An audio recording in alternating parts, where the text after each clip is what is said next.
Welcome to another episode of TE Destinations.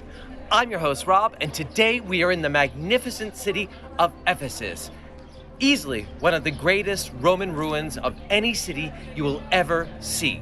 We're going to be covering this magnificent city, the House of Mary, and even one of the seven wonders of the ancient world, the Temple of Diana at Ephesus. Andiamo! Located on Turkey's Aegean coast, Ephesus was one of the richest cities in the ancient world.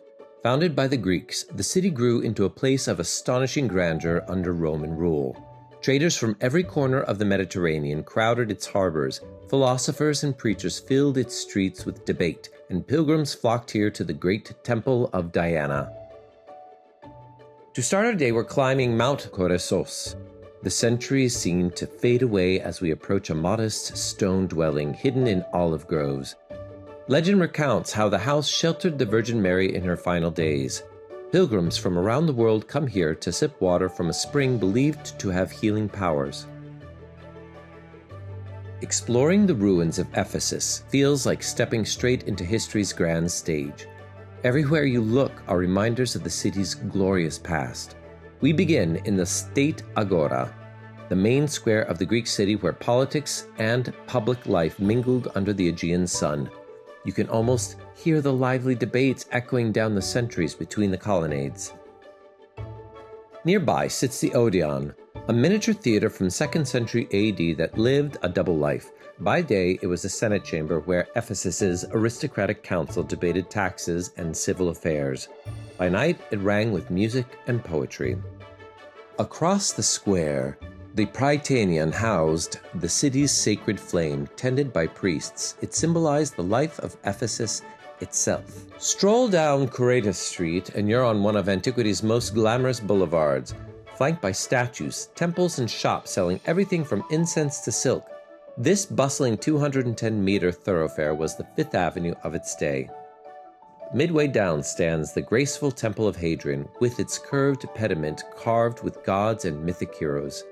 A little further along, a pedestrian walkway sparkling with mosaics led the city's elite toward their hillside mansions. And what mansions they were! The terrace houses are a rare chance to step inside the homes of the Ephesian elite. Designed around a series of marble courtyards, the villas offered the last word in ancient luxury.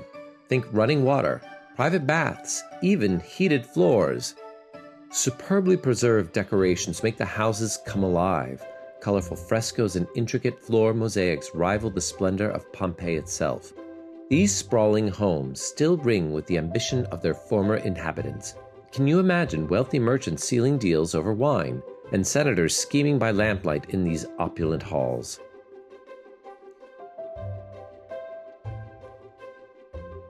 At the street's end rises the showpiece of Ephesus, the Library of Celsus. Statues of wisdom and knowledge stand guard over the breathtaking facade. This temple of learning once held over 12,000 scrolls, making it the third largest library in the ancient world. Passing through the Grand Gate of Maius and Mithridates, we enter the commercial agora, once a buzzing marketplace filled with spices, silks, and chatter in a dozen languages. From here, a street leads us to Domitian Square, where the notorious Roman emperor once loomed in colossal form.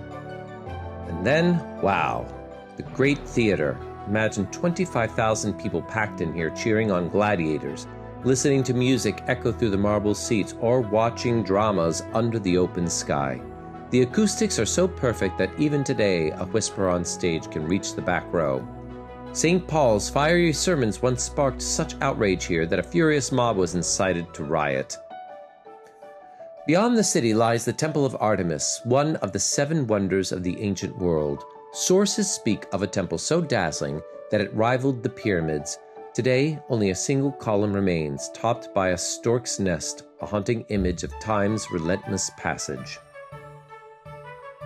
Our story doesn't end with pagan gods. On the hill above Ephesus stands the Basilica of St. John, built in the 6th century by the Emperor Justinian.